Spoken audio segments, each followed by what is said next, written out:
Well, Donald Trump, a big Texas shootout tonight on the debate stage. You were in the middle there taking shots at you from left and from right. Tell us, sir, what do you think? How did you do tonight? I think it was great. I enjoyed it. I knew it was going to happen. They're very, very far down in the polls, like by double digits in most cases. I knew that would happen. Watching you, Eric, and everybody else, I guess I knew. All you have to do is watch a little bit to see that was going to have to be their strategy. And according to every poll, I've really done well. I've won every single poll, including the one that's right behind me, the CNN poll, as to who won the debate. So I thought it was a great evening. It was a lot of fun, actually, believe it or not. I enjoyed it, and we came out good. There's a lot going on, Donald. I got to say, you came up on immigration. You and Marco Rubio went at it right away. Ted Cruz got into it with you. What was your strategy tonight? You knew they were going to come after you. Was it and you fought back quite a bit. I was trying to figure out, you have a lead. Do you sit back on the lead? You didn't seem to want to do that. I can't do that. I just can't. A lot of people said all you have to do is sit back and, you're up 22 points and we just won the big ones by, you just see the three that I won by double-digit numbers, tremendous numbers. And a lot of people said, oh, just sit back. Romney sat back and he got killed, okay? I don't think he sat back. I think he just had bad debate performances. But I don't want to sit back. This is what got me here. And this is why I guess I won all the polls tonight. So I'm happy about it, Eric. Yeah, and the immigration, you came out of the box. That was the big topic early. You had Univision asking you a question. By the way, there were a lot of questions directed towards you tonight. Well, I think it was unfair, actually, to Ben Carson and to Governor Kasich, because they were really not only asked to me, the other ones, it was always a bit, Donald Trump said this, Donald Trump said that. The whole thing was like this whole, they were trying to start trouble. Almost reminds me of Fox, if you want to know the truth. But, I guess I knew that was going to happen. It's logical that it was going to happen. But they all say that I won the debate, so I'm happy about that. And the two of them went after you. Rubio and Cruz were going after you. Up until this debate, they had been beating each other up quite a bit. They clearly shifted their strategy going into it. Will you shift now? Are you going to fight back with both of these guys? No, because, I have to just coast. The expression, you're just looking for the clubhouse. I have to coast because my strategy has gotten me to a point where I have double-digit leads.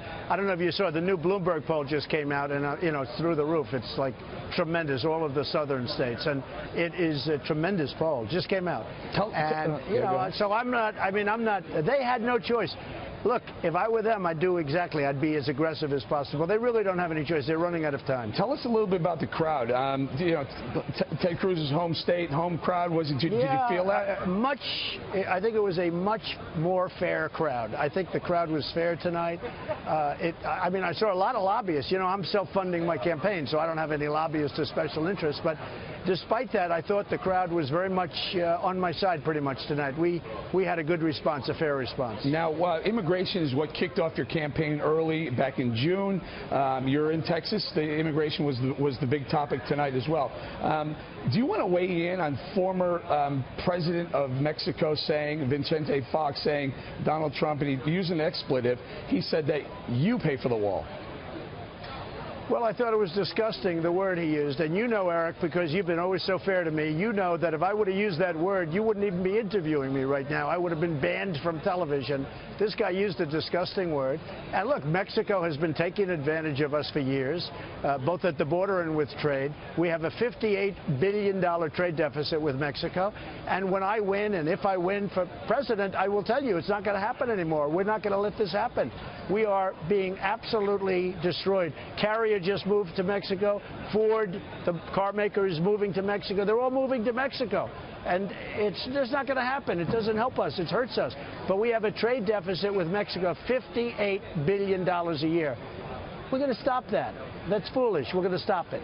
And we're going to have jobs in our country. We're going to have jobs in our country, not in Mexico. Okay. And a lot of people are pushing back on how you're going to get the 12 million illegals here, illegally here right now. How are you going to get them to go back? Well, we're going to do it. It's called management. And, when you start moving some, the rest are going to leave. It's like Dwight Eisenhower in the 1950s. They started moving some, and many others left. We either have a country or we don't have a country. If we don't have a country, leave them. Now, the good ones can come back, but they have to go through a process. But do they have to physically leave the country? Their bodies and families have to physically leave to come back in? I was just endorsed by Sheriff Joe Arpaio from, as you know, from Arizona, who's the toughest on the border and does a good job, and in a sense a very fair job, but he's the toughest guy, and people know that. It's my issue. We either have a country or we don't. And by the way, we're going to have a wall, and guess what? Mexico is going to pay for the wall. We have a $58 billion deficit. The wall's going to cost $10 to $12 billion. That's peanuts compared to what we lose with Mexico every single year. Now, no politician would say that, Eric, because the politicians don't have it. They're all talk, they're no action. They wouldn't even know what I'm talking about. They've come up to me, oh, you can't really do that, can you? And when I explained it to them, but they still wouldn't be able to do it. I have an important question. Yesterday, Mitt Romney came out and he said he thinks there's something earth-shattering in your tax return. Talk to us about that.